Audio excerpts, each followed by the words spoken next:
Hello, I'm the Nostalgia Critic. I remember it so you don't have to. Remember when I said I didn't like the Flintstones cartoon? Obviously you do. Well, there's another classic old cartoon that I also find I really can't stand. Mr. Magoo. Obviously not as big a backlash. He never did anything for me because it's basically just one joke. He can't see. The rest of the time, he just sort of smiles and looks happy, so there's no real comedic suffering on his part. Or even really that much to the people around him. He falls, he misses something, but he's always okay. Where's the comedy? How does that get a laugh? The only thing less funny than Mr. Magoo is giving him a ridiculous film budget to exploit how unfunny he is. Ah!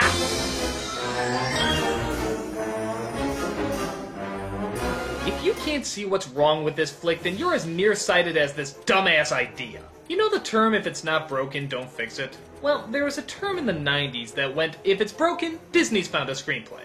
This was during their especially bad run of horrible live-action movies. And trust me when I say this is certainly the topping flag of shit mountain. It was an age where ideas to make movies out of was at an all-time low. Well, almost all-time low. Let's stumble into Mr. Magoo. Wow, literally the first second of this film annoys me.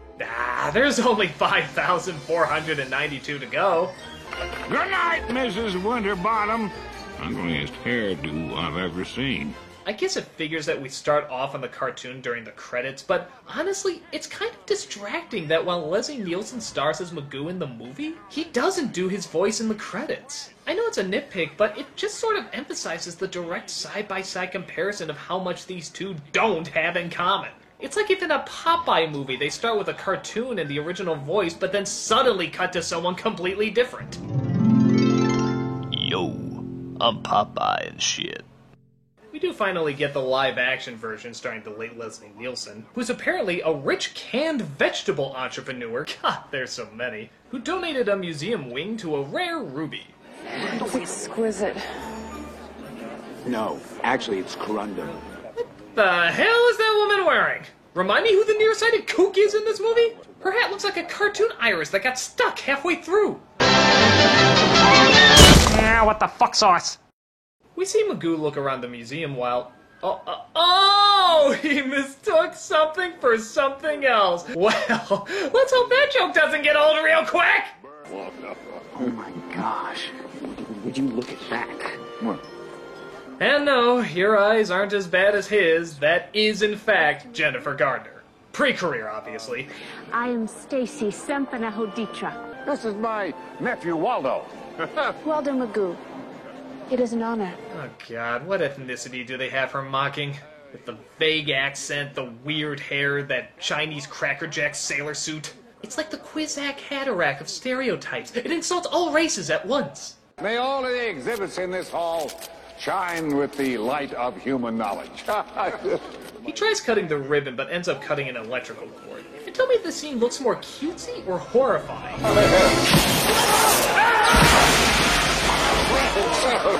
What is this, indoor fireworks? And a dozen people were in critical condition. Charming eye joke has dark consequences. Public telephone. Oh, excuse me, sir. He confuses a mummy's tomb for a telephone booth, and the door closes in behind him. Later that night, we see a children's stage play version of Catwoman and Bane trying to break into the museum to steal the ruby. Luckily, she finds some Pee-wee's Playhouse dinosaurs to hide behind as she moves forward with the robbery. By the way, you ever notice how bad movies have really poorly designed museums? Didn't Batman and Robin also have the same rare jewel / dinosaur / Egyptian art / exotic plant life exhibit? A little cluttered, don't you think? Stay right here. No, you're in no condition to move. Magoo finally comes out of the tomb. Wait, he was in that box with the mummy for 5 hours? That's more than a vision problem, that's a mental psychosis. And the robbers get away by knocking the guard into the phony styrofoam exhibit. The next day we see that Garner is so distressed that she put on her distraught Tylenol hat, and investigators come to look at the scene. Chuck Stupak, FBI. Gustav Anders, CIA. Ernie, no.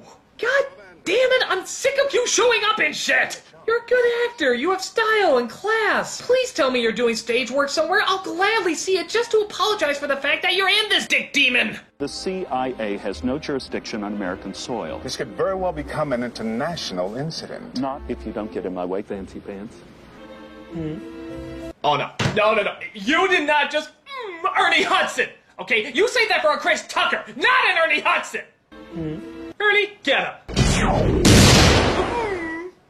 Meanwhile, we see the two robbers talk about last night's heist. There's nothing in the papers. It's a trap. They're trying to lull us into a false sense of security and then bust us when we make a careless move. That's yesterday's paper.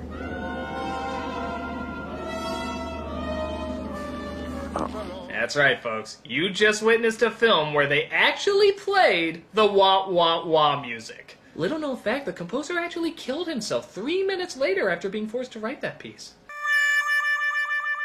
She gets him to hand over the giant ring pop and kicks him off the boat. But he tries to take her down with him, and the jewel falls into Magoo's boat, who just happened to be passing by. This guy is like an unfunny duo seeking missile. Blast your Twitter, jam at you!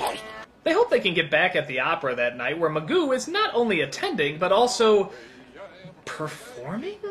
Yeah, a little confusing, seeing how we've never seen him sing, and it's never explained whether or not he can sing. In fact, according to this movie, Mr. Magoo is well-rounded enough to be put in any situation at any location, except what he actually does for a living. Yeah, his job allows him to do all this richy stuff, but we're never actually allowed to see what he does. He's said to be the canned vegetable king. Wouldn't it make sense to have him in a canned vegetable factory then? There's gotta be some comedic opportunities there. But no, fuck it, we got a castrated episode of I Spy to watch. Just spotted a conspicuous white male. Dirty clothes, needs haircut. Where? Look to your left.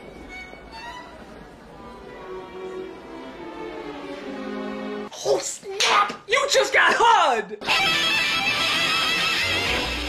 The lady thief disguises herself and tries to get an interview with him, while the male thief is a little bit more direct. Just showing the audience what that does? Okay. But he can't get past his Loki horns, and, big shock, he gets knocked out! Which causes him to accidentally turn on a giant fan.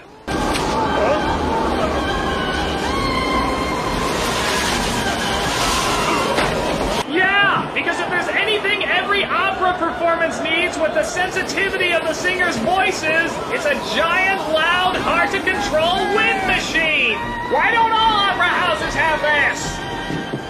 The next day, he meets up with the thief, still thinking she's a reporter, and she tries to put the moves on him. Prunella.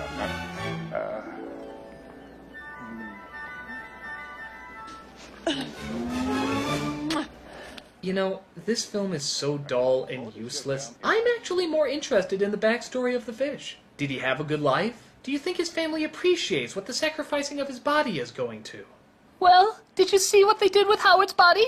Yes, I did. Please tell me he's at least being used to feed a poor starving family. No, he's being used for a live-action version of Mr. Magoo. Warner Brothers or Disney? Disney. We also get a little info about that thief as well. It's Luann LeSueur, the Black Widow. She kills all of her male accomplices. No one has ever been able to finger her. What a shame. They die before they finger her? Yeah, I know. You like that, Paul? You like that? You like that there, Paul? You like that? High as a kite. All right, ladies and gentlemen, we will be right back with a Miss Penelope Cruz.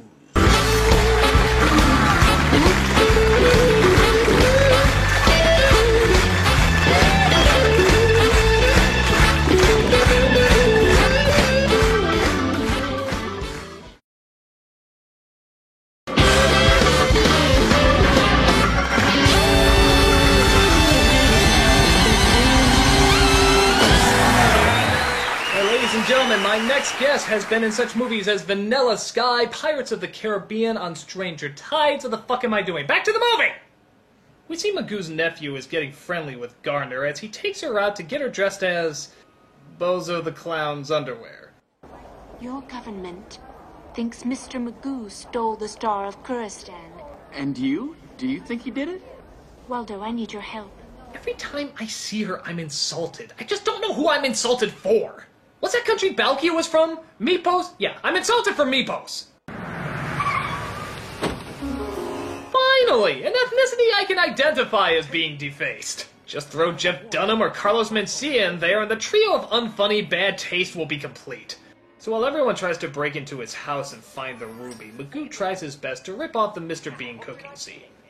And now, lift both legs high to the air. Lift them left and right and left. Yeah, how long till he switches to the porno channel? Next, I want you to put your big long cock inside me. Well, okay, if it insists.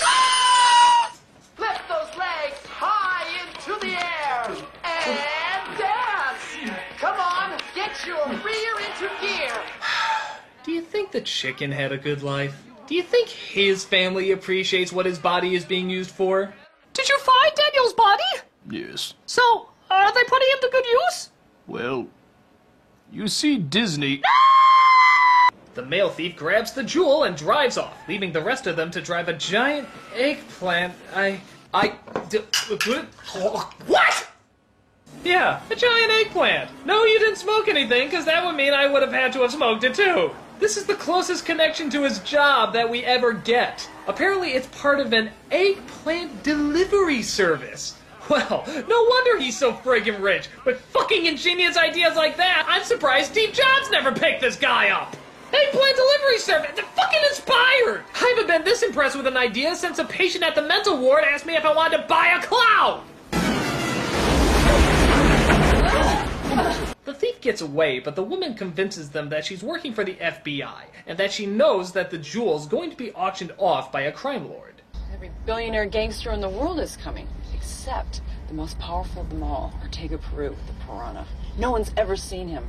He never goes anywhere. So if we could get someone to impersonate Peru, we could get close to the gem and recover it. But who? Well, gee, why not the blind man who's proven time and time again that he's a constant threat to anything and anyone he comes across? Yeah, I'm down with this. Mr. Peru never goes anywhere. That's right.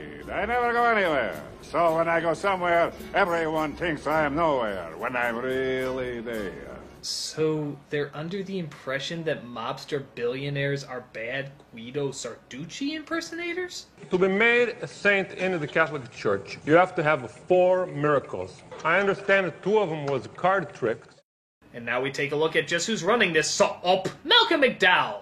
God, I've seen this guy in so many of my reviews, I should just have a warm glass from the Korova milk bar waiting for him. When you've changed your clothes, these lovely ladies are waiting to serve you with chilled champagne in the solarium. Thank you. Ah! Apparently there was another scene in that woman's ass. Hey, if someone told me the rest of this movie came out of someone's behind, I'd believe it. Every time I kill a man, I tattoo his portrait on my body. I bet Peru's got some pretty nice tattoos. So Magoo takes the time to draw a tattoo real quick of... Okay, joke, you have to be more clear if we're not gonna laugh at you. We can't make out what that is. Is it a drawing of the Alamo? A SpongeBob spaceship? An explosion of pubic hair? Okay, movie, you're forcing me to look really close at wrinkly Leslie Nielsen chest. Not cool. Not cool. We're not on good terms right now. But the female thief comes in and steals it for herself. Oh good, the nephew will stop her. Good job there. Ah, jeez, what is with this woman's wardrobe? A Power Ranger uniform has more dignity than that. It's as easy as pie! That's the wrong kind of board! They have a little chase down the mountain in the middle of the women's snowboarding competition because... I guess Disney finds it funnier when women are hurt. But she ends up getting away while the rest are left cold. Freeze! Oh no, which one was it? Of course! I was frozen today! I upheld my obligation. And if you can believe it, the film is still going. Really? I mean, you snuck into the hideout, you had the big chase. What's your motivation behind making more of this film? Do you think it's just punishment from the director? Like every time his kids act up, he'd say, "Knock it off or I'm adding another minute to Mr. Magoo." No! They find the thief in yet another disguise and try to figure out where she's heading to. This receipt is for Brazil. Why would she go to Brazil? She's going to Peru. She'd go to Brazil to go to Peru? Exactly. But why? To get more for the ruby. Peru? Exactly. But then why go to Brazil? Peru is in Brazil. Peru is in Brazil. Just go there! Yeah, I'll put you on the fucking plane myself! Just go! So they finally get to the damn place where yet another crime lord looks to possess the ruby. Do you have the 15 million? Oh gee, was he hiding something in that suit? I couldn't tell. While that's going on, Magoo seems to come across the little people in bad costumes part of the house. Bit of trivia, before Game of Thrones, this was actually Peter Dinklage's most famous role. He accidentally sneaks into the room of the bride who's about to get married, and yeah, you can all guess where this is going. Adios, amore. Nuevo nacho. Mwah. It wouldn't last. I've never loved you. Did John McCain just bust my wedding? Out of the way! He escapes on a raft, but wouldn't you know it, it's just about to go over a waterfall. How the hell is he gonna get out of this?